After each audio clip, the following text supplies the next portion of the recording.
In February of 1937, the Republican Army unleashed a huge offensive to take the city of Oviedo. But to really understand that massive assault, we've got to rewind about 4 months and look at the brutal, grinding fight that set the whole thing up. All right, let's get into it. So for this deep dive, we're leaning heavily on the incredible work done by the Batallas Guerra Civil project. We're going to use their fantastic maps and analysis to break down exactly what was going on. Okay, so the story really kicks off on October 17, 1936. Nationalist forces managed to break the Siege of Oviedo, but in doing so, they create a brand new and incredibly dangerous problem for themselves. And this map just perfectly shows what that problem was. What you're looking at is the Oviedo corridor. It's this long, skinny, and dangerously exposed sliver of nationalist territory. It was the only thing connecting the city to their main front. Think of it less like a secure zone and more like a thread. A very, very fragile thread.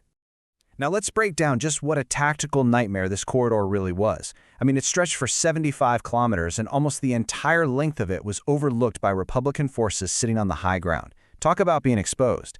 And get this, there was only one critical bridge at Cornellana. If that goes, you're cut off. At its narrowest point, it was just 2.5 kilometers wide. It was basically a perfect target just waiting to be hit. So this whole situation creates this really fascinating conflict, right? It's defined by two sides with completely different strengths and weaknesses. Let's take a look at the forces facing off. This map shows you the lay of the land right after the siege was lifted. And right away, there's a huge disagreement in the Nationalist command. General Mola, the guy in overall command, wants to keep pushing forward. But General Aranda, the man actually on the ground in Oviedo, he sees a completely different and much more dangerous picture. And Aranda did not mince words. Just 2 days after being saved, he sends this blunt telegram. He knew his troops were absolutely exhausted, they were outnumbered, and they were holding a position that was almost impossible to defend.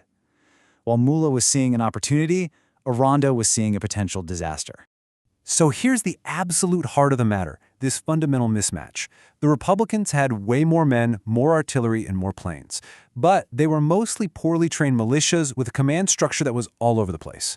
The Nationalists, on the other hand, were badly outnumbered, but they were well-organized, well-trained, and they had a mobile reserve that could rush to plug any holes.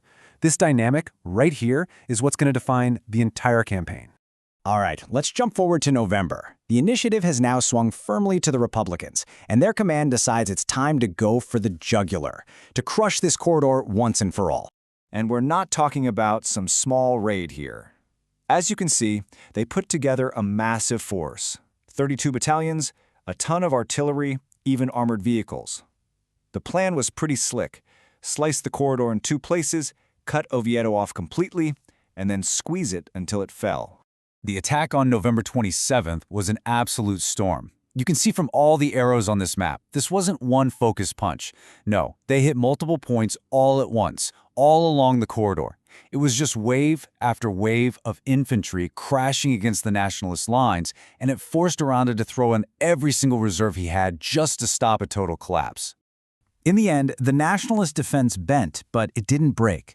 The Republican attack was pushed back, but the cost was staggering. On that first day alone, they left over 400 dead on the field. So after that big offensive failed, the Republican strategy completely shifted.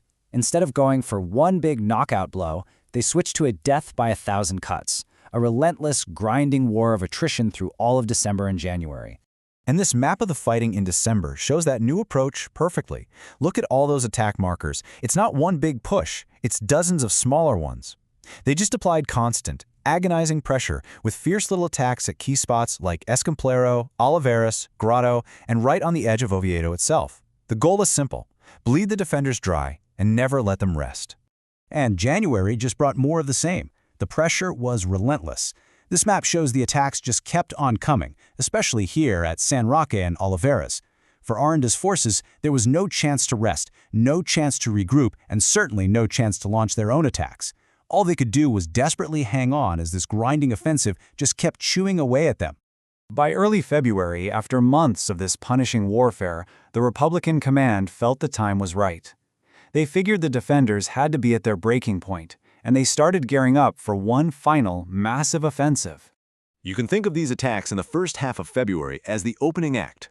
They hammered the southern edge of Oviedo with intense artillery bombardments, focusing on places like Buenavista and Oliveras, basically probing for weaknesses before the main event kicked off. And this map illustrates another critical factor. While the fighting around Oviedo was getting hotter and hotter, the front right next door in the mountains of Leon was completely frozen over. Heavy snow basically shut it down, making major operations impossible. This was a game changer because it allowed both sides to pull troops from that quiet front and concentrate them for the big showdown around Oviedo. So, after 4 months of non-stop fighting, what are the big takeaways? What were the key lessons learned before the first shot of the Great Offensive was even fired? Well, it pretty much boils down to this. The Republicans failed because they had this immense strength, but they spread it out all over the place, instead of focusing it on one weak spot. And their tactic of just throwing waves of men at prepared defenses, it was incredibly costly and just didn't work. On the flip side, the Nationalists succeeded because of superior organization and a really smart, flexible defense. But, and this is a huge but, it was a victory on a knife's edge. Their position was still incredibly weak. If you want to go even deeper on all of this, I highly recommend you check out the source for this analysis. Their website has a ton of incredible information on this campaign and many others. And that leaves us with the ultimate question as the Great Offensive was about to begin. The Republicans had regrouped, and they were ready to throw everything they had at that corridor. After 4 months of failure, could their overwhelming numbers finally break the organized, tenacious, but utterly exhausted Nationalist defenders? The stage was set.